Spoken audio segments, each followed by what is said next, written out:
Good evening, everyone. I finally made it. How is your what is today? Tuesday going. I know mine has been very tough. Oh my god, and this heat has been really terrible. Oh god. So everyone that's watching, I would encourage you to go ahead and get your car serviced. It's so hot. Make sure you got oh, excuse me, you got your oil and everything in there. I would hate for your car to break down, so I had to do that today, take care of that. So that's why I'm running a little bit late, but I had to load my screens also.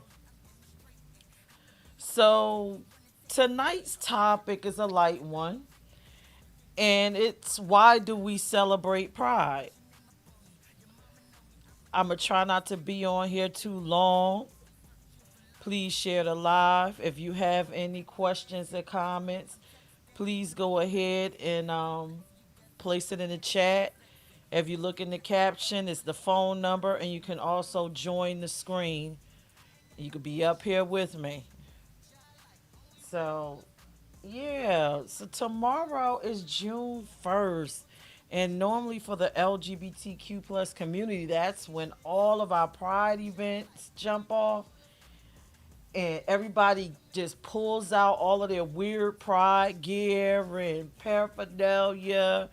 You see all kinds of wild shit. You see people with uh, crazy leather pants or chaps with the middles cut out, or you see them with wild, colorful hair, nails, just different things that go along with pride.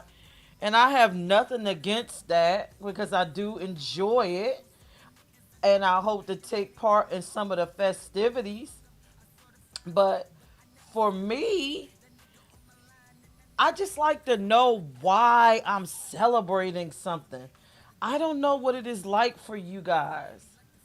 I want to know what I'm celebrating, why, who's the key players in it. I don't just like to just embark on this celebration and I'm out there screaming, "Oh, it's pride. Boo, boo, boo. I'm gay. I'm screaming from all the ceilings and I'm dancing. I'm gay. I'm gay. I'm gay." I just like to know why I'm doing what I'm doing, right? So tonight's topic is why do we celebrate pride? And because LGBTQ plus history isn't taught in schools, we kind of got to find out on the street or find out from an organization. A lot of us don't actually know why we celebrate. So, for those of you who don't, and for the allies that celebrate Pride and would love to know why you do it, we're going to explain it tonight. And hopefully, I can get off this live in less than an hour and make preparations because, yes, I'm LGBTQ and I want to start my Pride off great. So, I'm going to take a moment to share this live before I begin. Because, with everything I do, I have to give you some historical reference. I have to frame it for you. So, if you can also share the live, that'll be awesome. Share it with somebody that might want this information. Or, get a notepad and take some of these notes yourself. And you might find value in this information, or you might want to go behind me and research. So, let me just share this to one of my groups that's not up here. Okay. Alrighty. Say hello to me if you're staring at. I love you guys. It's okay to say anything to me in the comments. It's okay to say hello. I do not bite. Say hello. If you have any questions, type them in the comments. If you have anything you like to say, call in or type it in the comments. It's okay. This is a safe space. Everyone here is learning. Remember, LGBTQ histories are not in stone. We don't have anything within curriculum. You don't learn them in school, so don't feel bad if you don't know something or get something. Okay, how you doing, Sharice? All right, so why do we celebrate Pride? And I'm gonna tell you, hey, pretty Muslim, you better get better, girl. Get better. I'm praying. I'm looking out for you. So let's talk about why we celebrate Pride. Pride is more than just what you see today. It's not about the parades, it's not about the festivities, it's not about the multiple parties that you go to.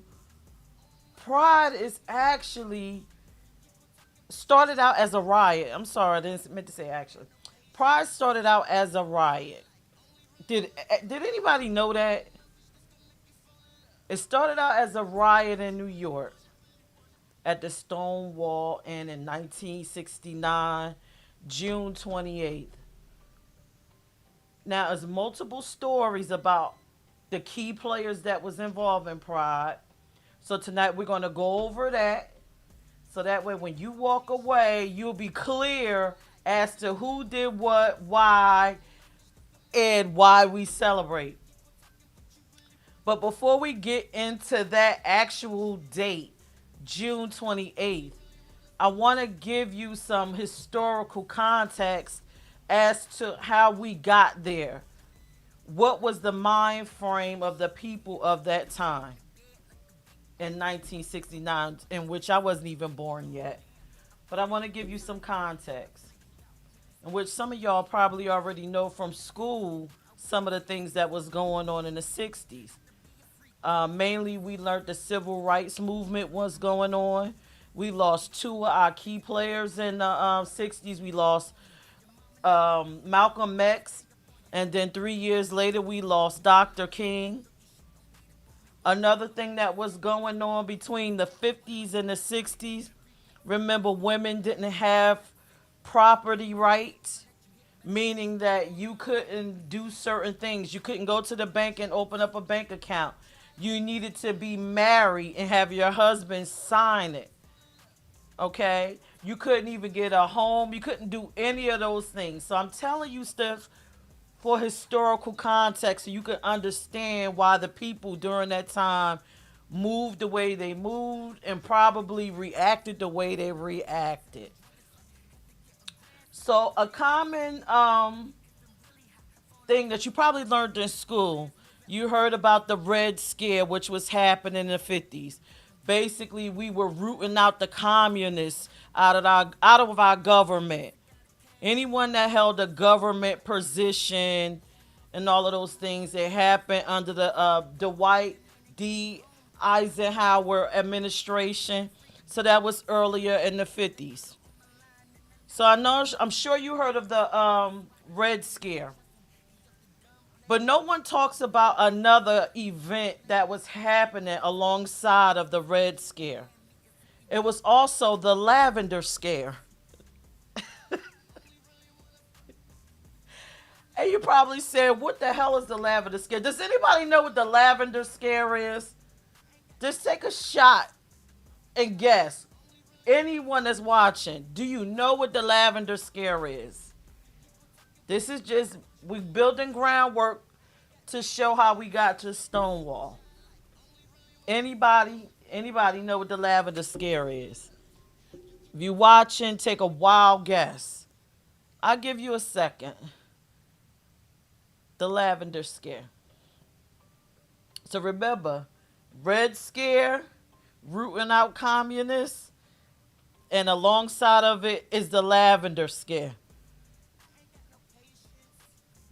Okay, so I guess nobody know what the Lavender Scare is, so I'll tell you what it is. So the Lavender Scare is similar to the Red Scare. Instead of you rooting out communists, people that you thought were Nazis or people from other countries that were spies, the government was rooting out LGBTQ plus people.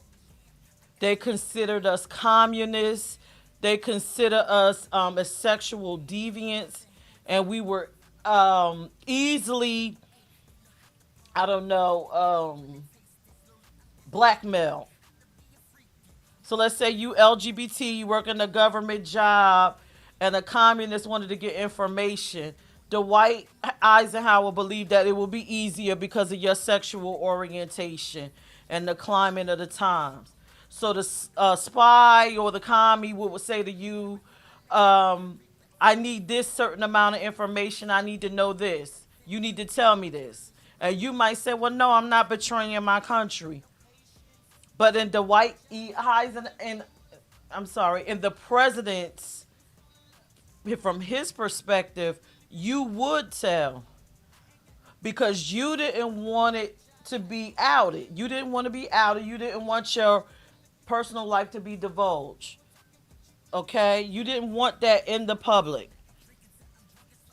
So you was considered as a governmental risk. So that's what the gist of the lavender scare is. Let me put this up here. This echo from talking is driving me crazy. All right, so the lavender scare. During the 50s, the lavender scare is about the LGBTQ plus people were enemies of the state, similar to the Red Scare, which is purging of the communists out of the government. I explained that to you. Because Eisenhower considered us a threat, he signed multiple executive orders concerning LGBTQ people in government positions. Um, so we're talking about the armed forces. We're talking about working in the state governments, male, women, and men. Anything that was federal, state jobs, we couldn't work. They begin to root us out. So let me tell you how they did it. And this is again building context as to how we got to pride.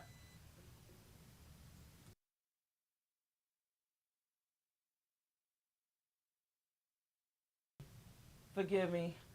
All right. So with the lavender scare, the government held investigations. They started looking into your life. They started spying on you to figure out if you was LGBTQ. And then what they did was hold trials. Now you could go on YouTube and look at some of them.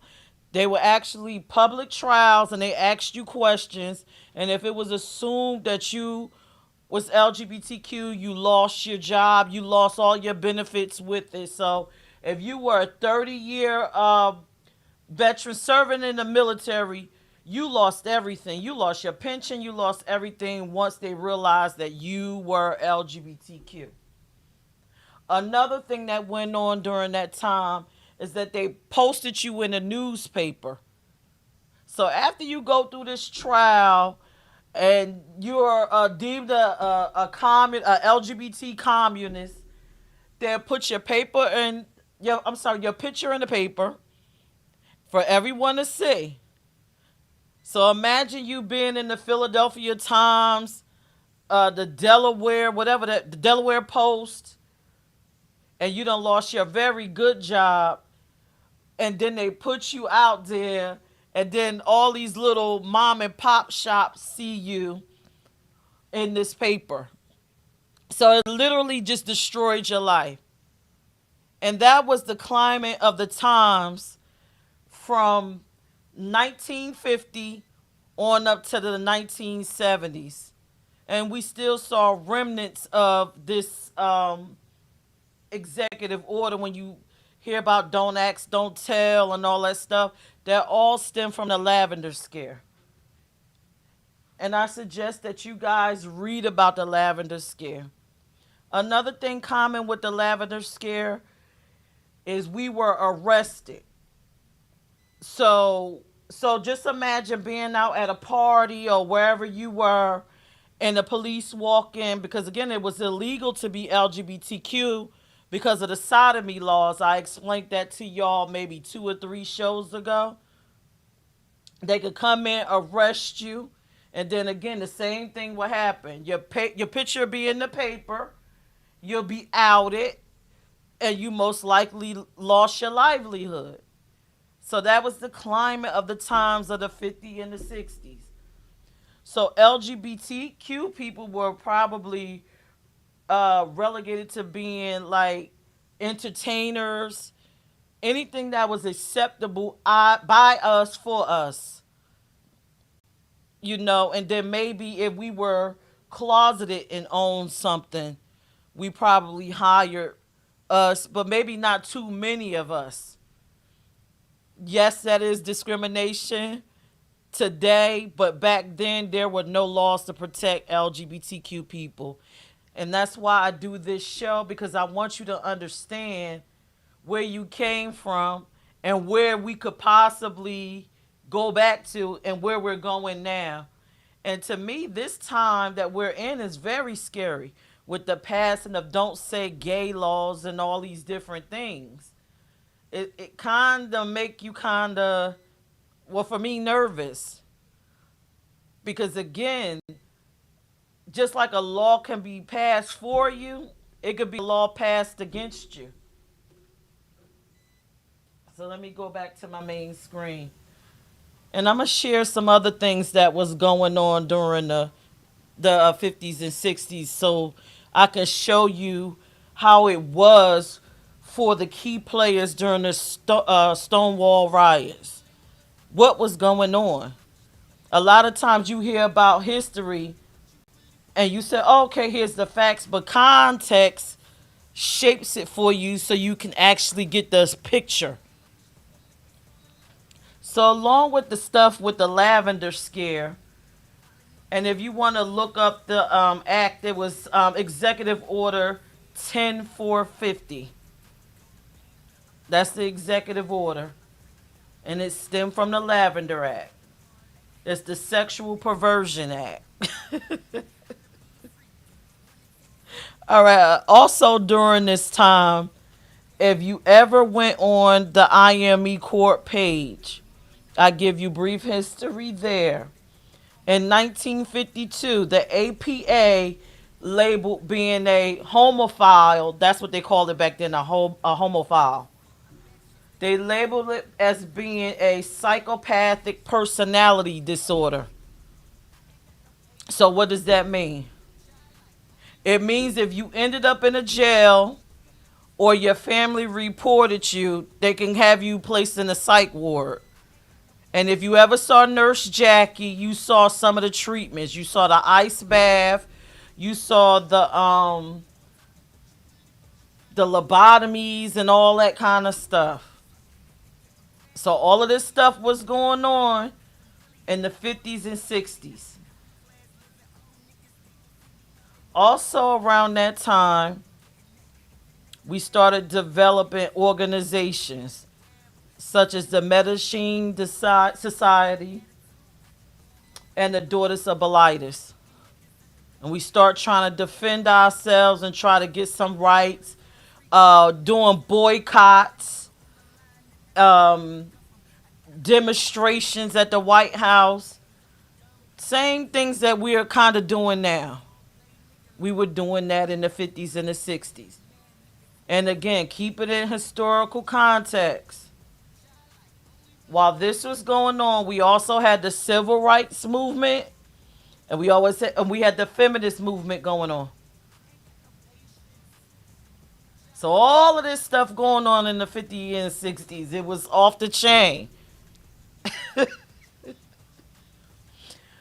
Alongside of all this chaos, of course we have crooked people, right? So then the Gayola scandal happened. So the Gayola scandal is where police officers were taking bribes from establishments that were allowing LGBT people to come and hang out and congregate. And if you didn't pay, then there was an issue. They'd lock you up, beat you, did all kinds of stuff. Now, this is the funny part to me. How did they determine you was LGBTQ? Right? Because you could have been an ally in there. They judged you by how you dressed, how you walked, if you looked like you was gay. There was really no defined measurements for it. It was just if you look like you gay, You dress like it, we taking you in. So definitely, even if you were in the drag profession and you could have been heterosexual, they dragging you in.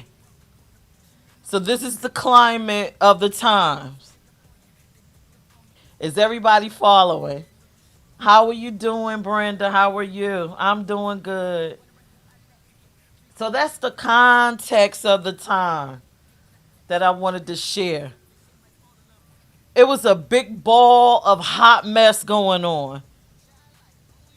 Again, civil rights, LGBT people fighting for rights, feminists fighting for rights, on top of some of the riots you heard in school, like the Newark riots and all these other different things, the death of Martin Luther King, the death of Malcolm X, and then the death of Audrey Hepburn, which was like a gay icon back then. So it's just so much going on.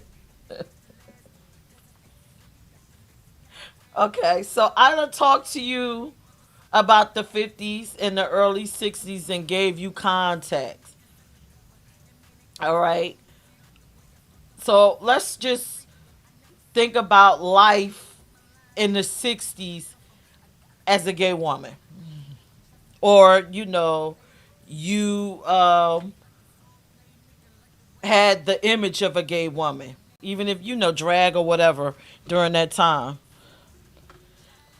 So, as a gay woman during that time, I'm sorry, LGBTQ woman during that time, and we would call homophiles. Let's use the terminology.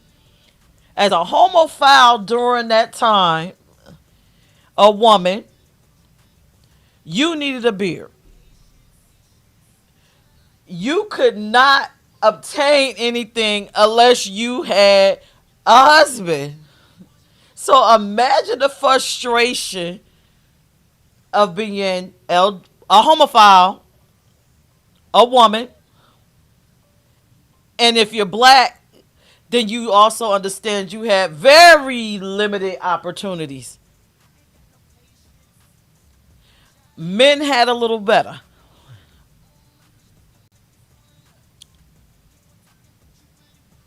So we get in the picture. It was very difficult. And I thank God that my LGBTQ brothers and sisters survived back then. And they kept the fight. I could only imagine the suicide rate back then, and I should have probably looked it up.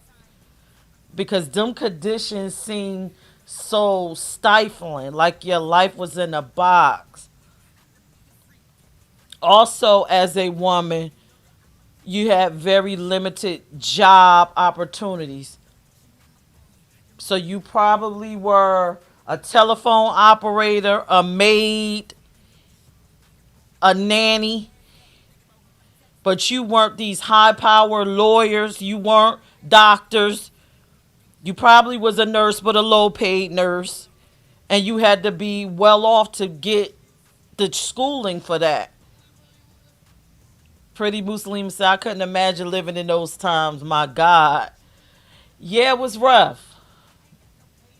And like I said again, I'm giving you historical context so you can understand how people felt during the 50s and 60s and how, Stonewall could have sparked off. All right, so let me see if there's anything else I want to share with you. Please, everyone that's watching, I encourage you to look up the Lavender Scare. It was so crazy back in the 50s that these people were examining comic books to make sure they weren't gay. If a comic book character didn't have a wife, they looked sideways and said, oh my God, he might be gay. They examined Batman. Batman and Robin seemed like an LGBTQ couple. This can't happen. We got to create a woman character. This is how bad they were. Pretty Salima say, I will have to check it out. Sounds interesting. Yeah, check it out. The 50s were a hot mess. It was a hot mess just to be a straight woman. It was even worse to be an LGBTQ woman or a feminine man. Anything that was the woman representation, it was like bad for us.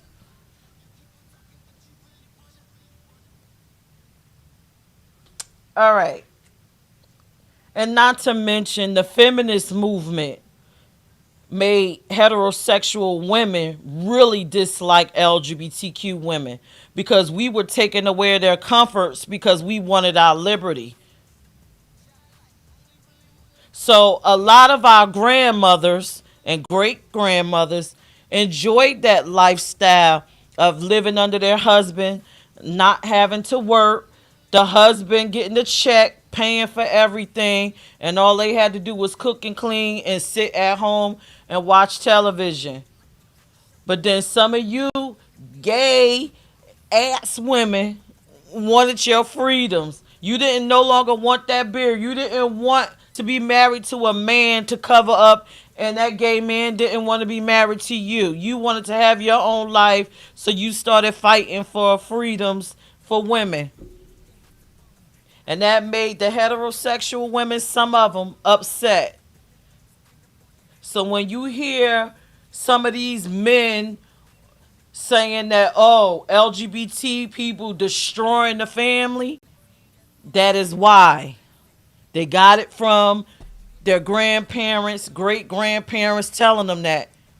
The LGBT people, these gay people, destroyed the fabric of America. They destroyed the family. They didn't like it. The men lost control of the women, and the women lost their ability to depend on the men. I don't know why anyone would want that lifestyle, being LGBT or otherwise. I don't get it. Heterosexual, otherwise, I'm sorry. But that's what they wanted. Also, back then, just to share, there weren't any domestic violence rights either. So your husband could beat you like he beat his child.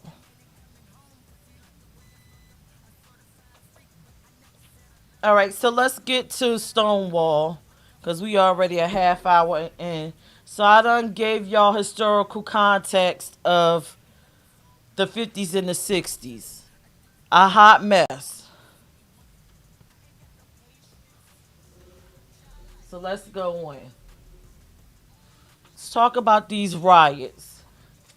If you ever heard anything about Stonewall, happened June 28th, 1969, Stonewall Inn. The version that you probably heard is that Marsha P. Johnson went inside Stonewall, had a drink, got upset because of a raid, and threw a shot glass. And from there, the riot sparked.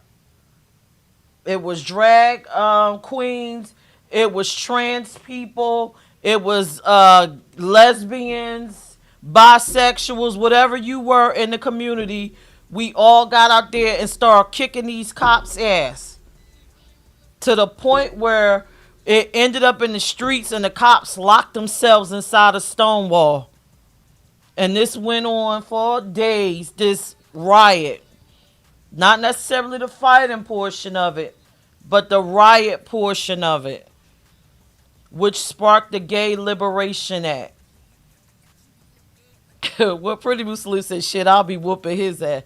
Well, you will go to jail back there, Pretty Muslim, or either to therapy. But back to Stonewall. So that's the story that we are taught from your gay mom and dad, or just being within the community, or being in the org. But I'm here to tell you through research, and I always say go behind me, that is not exactly how Stonewall went. As much as we would love to give Marsha the credit, Marsha did not spark Stonewall. And I like to share this clip with you for some people that's probably going to listen later And listen now, that's probably disturbed about that fact. She became the face of it because she was vocal, but she did not spark the Stonewall riots. And here's a clip of Marsha herself. Don't go nowhere.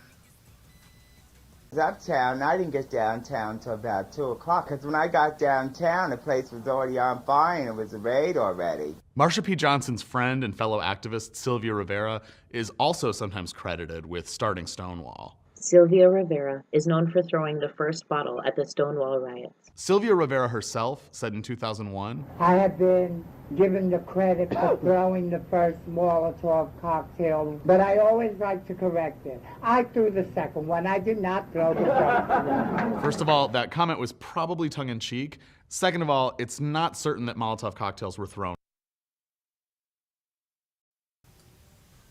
How are we feeling so far? I love Sylvia. I thank her for all of her contributions to the Stonewall riots. But Sylvia was not the initiator of it. She did not spark the Stonewall riots. She was a key player, though. I encourage everybody that's watching that's never heard of Sylvia Johnson to go and look her up. I'm sorry, Marsha P. Johnson. If you never heard of Marsha P. Johnson, look her up. If you are available this Friday at 6 p.m. and you're close to Delaware, please come out to the Me seminar. We will be discussing her life, the times that she lived in, so you'll get a little bit more details, and her involvement in the Stonewall riots and her contributions. The second lady that was mentioned in there was her close friend, which is Sylvia Rivera. Rivera, I'm sorry. This echo. So Sylvia was another key player, very vocal, one of the representative of the Stonewall riots. But she did not spark the riot neither. So you just heard both of them. So you probably saying, well, how did the Stonewall riots begin? And I'm going to tell you how it began. For all of you people that do not give opportunities to drag kings, you owe a drag king your liberation. And I need you guys to think about that. It was a drag king, lesbian. We call them studs now. Back then they call themselves butches, or masculine centered woman who was a performer. She sung jazz, she danced, she worked making her money as a drag king, and she came from a wealthy family. She was also mulatto. Okay, that's who we owe our liberation to. And her name is Stormy. And I'm going to show you a picture of Stormy. So the next time you think about Stonewall, think Stormy and research Stormy. And next time you have an event, hire a drag king. Now let's go back to historical reference. Remember I said that women had very little rights? You had to be under the thumb of either your husband or your father. In Stormy's case, it was her father because her father was wealthy. Imagine being a masculine centered woman, dating women, and your father had to be over your household and try to control money and bank accounts and things of that nature. And then you could possibly get arrested for being a homophile Or you could probably, even worse, be placed in a mental institution. And then she was also around 40 during the Stonewall riot. So God only knows, she could have been going through menopause for all we know. But that is a cocktail for disaster. So on that night, when the cop came in to shake down Stonewall, because the owners did not pay their kickoff to them, they decided they was going to arrest the patrons. We're going to arrest you. So one of the police officers decided that Stormy was going to be the first person that he was going to approach. And it didn't go down like that. Let me show y'all a picture of Stormy. Now, I don't want to butcher her name. It's Stormy Delavere or Delavere. Beautiful drag king, right? Lesbian drag king, entertainer, singer, dancer. This woman is the reason why Stonewall happened. She was tired. She was frustrated with her situation, and she had enough. She had enough of the lavender scare. She had enough of all that stuff that was going on. Talk about intersectionality. Black, LGBT, mulatto, a woman. God. But that's her. And I'm going to share a clip from her in her own words as to what happened that night. And who fit the description quite as well as she does until I interviewed her, and she said the cop hit me and I hit him back. I walked away with an eye bleeding, but he was laying on the ground, out. She says I was there and I did this, but then when I read an account of the cross-dressing lesbian who started the riot, she said, oh, I know who that was, but I'm not going to say.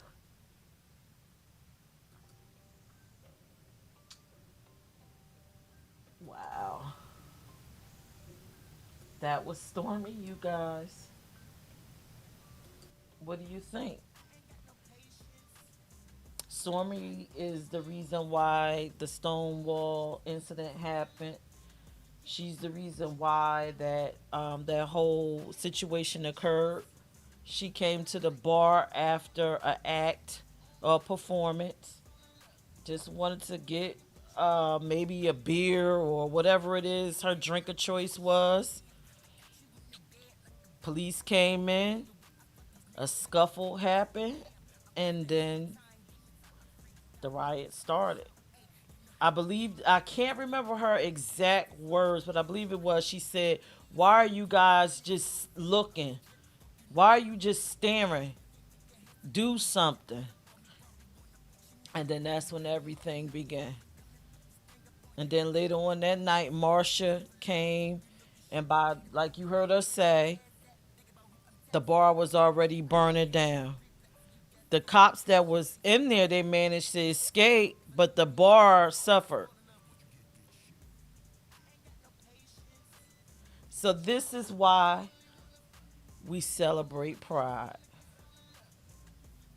Pride is a representation of all of us coming together. How we let go our differences. Something that we don't do too much today. We have the lesbians feeling some kind of way about the trans community. We have lesbians feeling some kinds of ways about bisexuals. The trans community feeling like they want to separate from the community, or the identity should separate. But if we didn't work together, there wouldn't be any pride. There wouldn't be any gay liberation movements. It wouldn't be none of that stuff. So when you go out there and celebrate Pride this year, don't just remember Sylvia. Don't just remember Marsha. Remember Stormy. Remember all the things that we had to endure to get to where we are now. You don't want to ever, ever, ever forget. At least I don't want to forget. Because I would hate for another Eisenhower to pop up and decide to spark another lavender scare. In which I feel like they're trying to do that now with the trans community. Oh, they're trying to take over sports. Oh, they're trying to destroy womanhood. They're trying to destroy the black family. I see it all. It's too much. Recognize the signs. Does anybody have any questions or anything they'd like to share? Anything. Every time I do this show, it's like everybody just watches me. Anything you like to share, anything you want to know. Nothing. Okay, so essentially tonight, I explained to you why we celebrate Pride. Pride was sparked by a riot. It started out as a riot. Were there other riots previous? Yes. I encourage you to look that up. Pride was not the only, Stonewall was not the only riot. I encourage you to look up the Medellin Society to see some of the accomplishments that they did for the LGBTQ community. The Daughters of Melitus. It's different things that went on during these times. Just for us to get here and forget. Let's see if I forgot anything. I have a little pad because it's so much.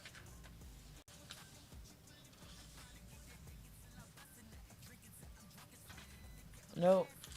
I don't think I forgot anything to tell you. I think got all the historical references and stuff.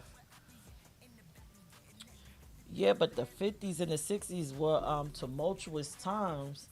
Very hard. If you were within these different minority groups and things of that nature, we had it rough. And it's mainly because the government enacted laws against us. Now, today we don't have too much of that. We just have a lot of social scrutiny of people feeling some kind of way and then acting on how they feel. But imagine the government being very oppressive. And we've seen a little bit about that with the Roe versus Wade thing, in which I believe that was passed around the 40s or 50s.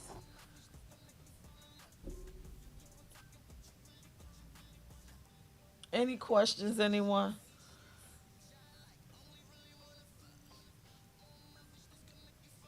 All right. Well, since y'all don't have any questions, I guess I could probably get out of here. I did start a little late, but I can leave a little early. I want y'all to enjoy Pride, celebrate, go to all the events that you can, support your nonprofit organizations because they support you. They're doing the work because it's still work needed to be done.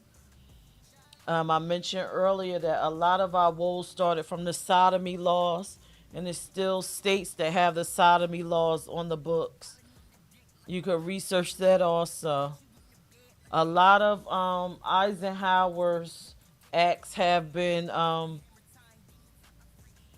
already taken care of thus far, but who's to say, it won't resurface another lavender scare and then people just start going bonkers. So research, pay attention to the times.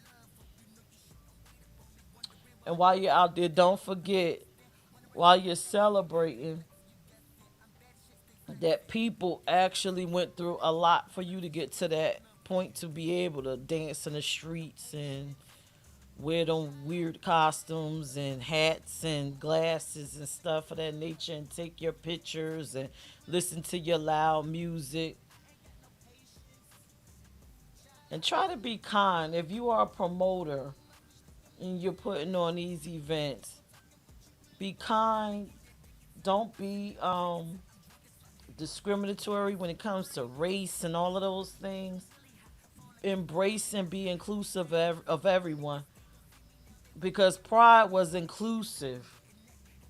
The first one, the riot was inclusive. And I think we just need to just get back to that space as a community where we respect and love one another and support each other. So I guess I'm going to get off. I hope that you guys learned something tonight. I hope you share this live, and I hope someone else will learn something. I'm not sure what I'm going to discuss next week, but I'll let you know. I'll post it on all my social media pages.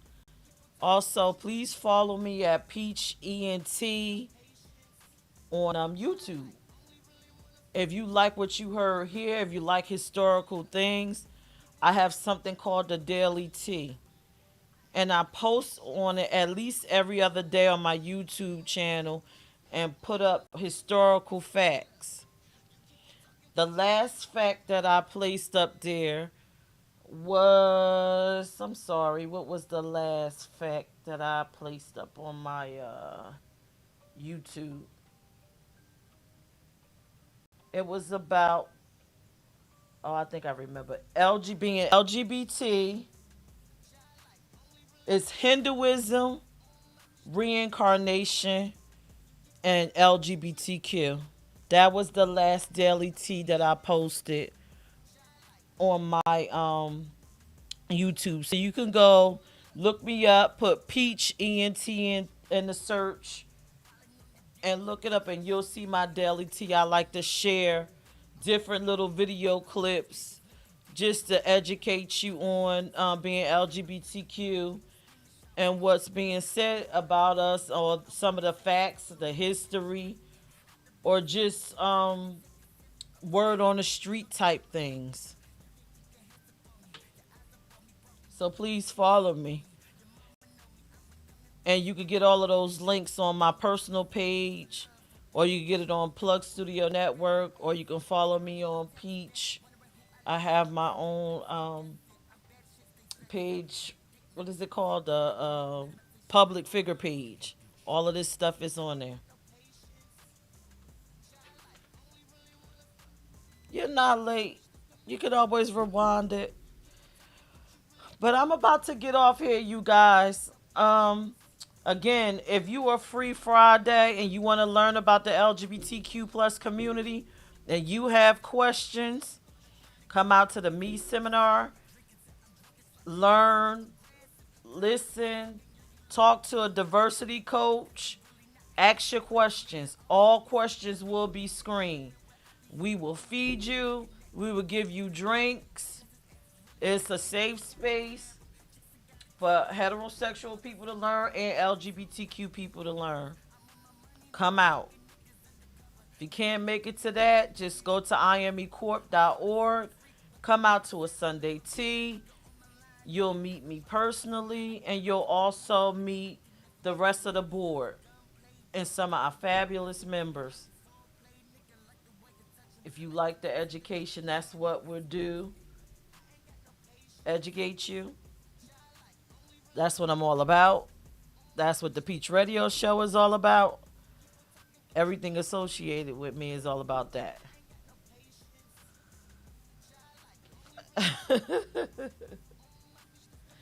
All right, y'all. So that's my show. I'll see y'all next Tuesday for the Peach Radio Show.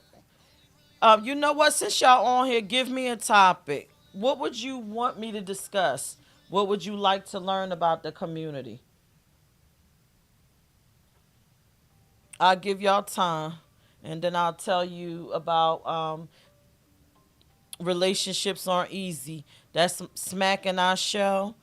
It airs Saturday at 3 p.m. Our topic is about religion. Should religion make a difference in your relationship? Should y'all have the same religion? We're going to talk about that Saturday at 3 p.m. on relationships aren't easy.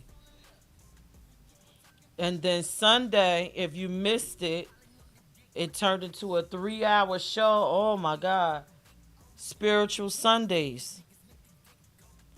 On Spiritual Sundays, we'll be talking about different things outside of religions, different belief systems.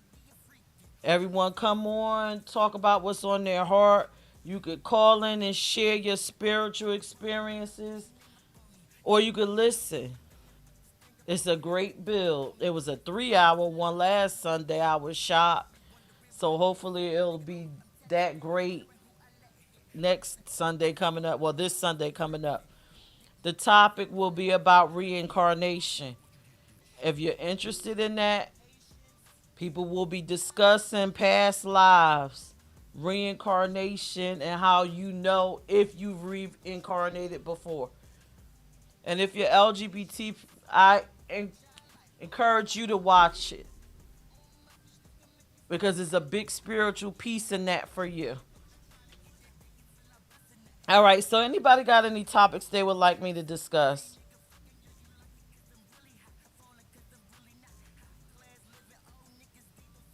All right. Well, I guess I could get on up out of here. All right, y'all. So I love all of y'all. Thank you for tuning in. Look out on my pages and Plug Studio Network for the next topic. I'm not sure what it's going to be on. I asked you guys, what would you like me to discuss? You didn't give me anything, so I have to come up with something myself. But I hope that you leave tonight understanding why you celebrate Pride, and you go out there and you thank the key players in this celebration in the Stonewall riots. Y'all have a great night, and let's get Pride kicked off proper tomorrow. I love y'all. Talk to y'all Saturday. Relationships aren't easy. Good night. You heard what I said? Chill, chill.